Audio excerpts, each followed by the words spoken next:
Halo semua, pada kesempatan kali ini kita akan membahas materi lanjutan dari Kingdom Animalia atau kerajaan hewan, yaitu kelompok Moluska. Moluska disebut juga dengan hewan bertubuh lunak. Merupakan triploblastik, memiliki 3 lapisan embrionik, yaitu lapisan ektoderm, mesoderm, dan endoderm. Kemudian selomata, memiliki rongga tubuh sejati. Cara hidupnya, ada yang hidup bebas di alam, dan ada juga yang parasit, merugikan organisme lain. Tubuhnya simetri bilateral, jadi terdiri dari 4 bagian utama, yaitu bagian atas, bawah, kemudian depan, dan belakang.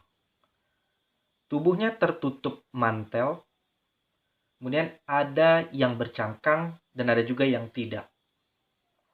Bagian utama tubuh moluska terdiri dari kaki, kemudian massa viscera atau organ dalam, dan terakhir ada mantel.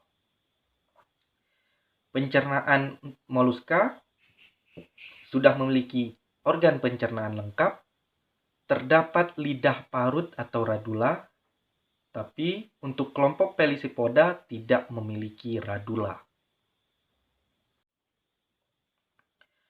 Sistem peredaran darah pada moluska yaitu terbuka. Artinya moluska belum memiliki pembuluh darah.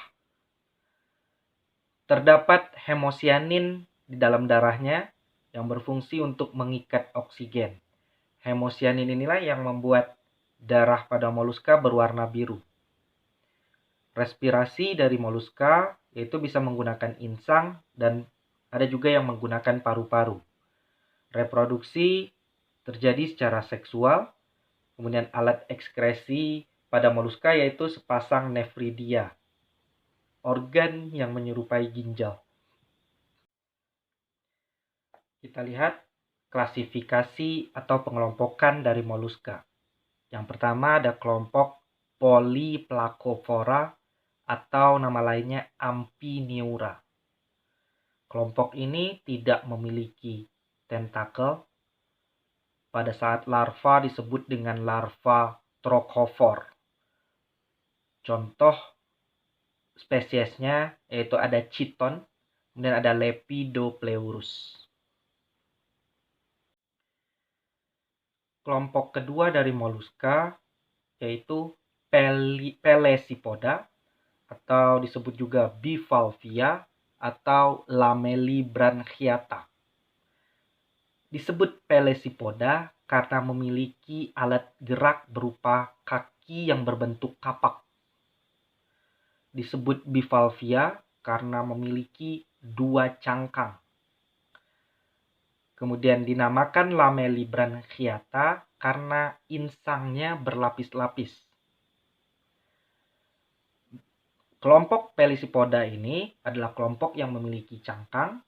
Bagian-bagian cangkangnya yang pertama ada periostracum, yaitu lapisan luar.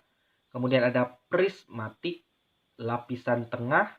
Dan ada nacreas, lapisan mutiara, untuk menghasilkan mutiara.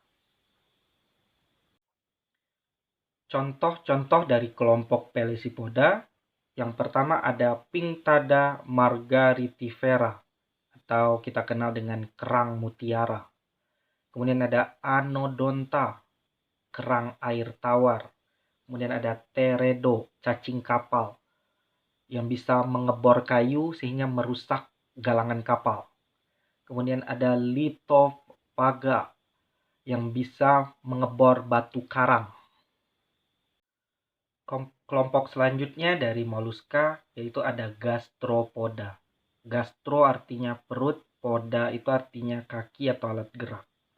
Jadi kelompok ini berjalan menggunakan perut. Ada yang endoparasit dan juga ada yang ektoparasit. Kemudian termasuk hewan hemaprodit, artinya memiliki dua alat kelamin dalam satu tubuh, alat kelamin jantan sekaligus alat kelamin betina. Tapi perkawinannya harus melakukan perkawinan silang karena waktu pematangan ovum dan spermanya berbeda. Contoh gastropoda yaitu ada limnea, siput air tawar. Kemudian ada achanthina atau bekicot. Kelompok moluska selanjutnya yaitu Scapopoda atau disebut dengan siput taring karena cangkangnya berbentuk seperti taring atau seperti gading gajah. Memiliki captacula yang berfungsi sebagai penangkap mangsa. Kelompok ini tidak memiliki insang, jadi pertukaran udaranya terjadi pada permukaan mantel. Contoh spesiesnya yaitu Dentalium. Klasifikasi atau kelompok terakhir dari moluska yaitu ada Cephalopoda. Cephal artinya kepala, poda artinya kaki. Jadi kelompok ini kakinya itu ada di bagian kepala. Umumnya tidak bercangkang kecuali Nautilus. Cephalopoda memiliki kantung tinta.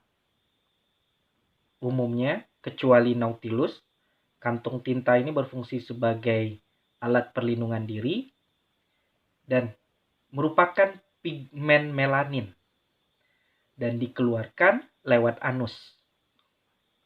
Contoh kelompok Cephalopoda yaitu ada Nautilus pampilius, kemudian ada Sepia officinalis atau kita kenal dengan sotong, ada Loligo atau cumi, kemudian ada Octopus atau gurita.